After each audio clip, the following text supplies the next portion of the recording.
Sa haute silhouette surplombe les eaux paisibles de la Dronne. Le moulin de Salles fut bâti au XIXe siècle par le marquis de Fayolle. C'est le père de Sylvie Bérardi qui l'a plus tard fait entrer dans la famille. C'est lui qui est venu s'installer ici au moulin dans les années 40. C'est lui qui l'a fait tourner et qui a entrepris la rénovation du moulin il y a 25 ans maintenant.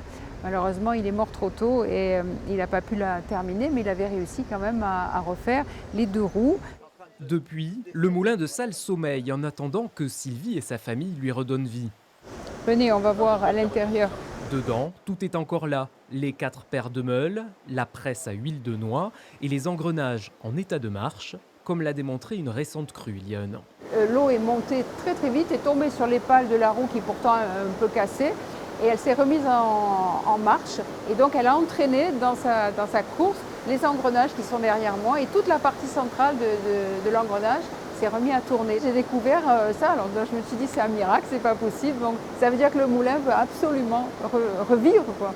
Mais pour ça, de gros travaux restent à faire. Si la toiture, le hangar ou la passerelle ont déjà été revus, les roues doivent à leur tour être refaites. Un projet que Sylvie présentera au public lors des journées Moulin en fête, un parfait exemple de sensibilisation à ce patrimoine méconnu.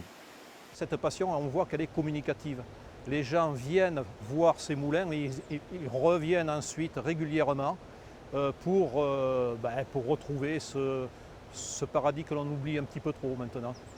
Un patrimoine d'autant plus important qu'en Dordogne, on estime à 2500 le nombre de moulins à eau ou à vent.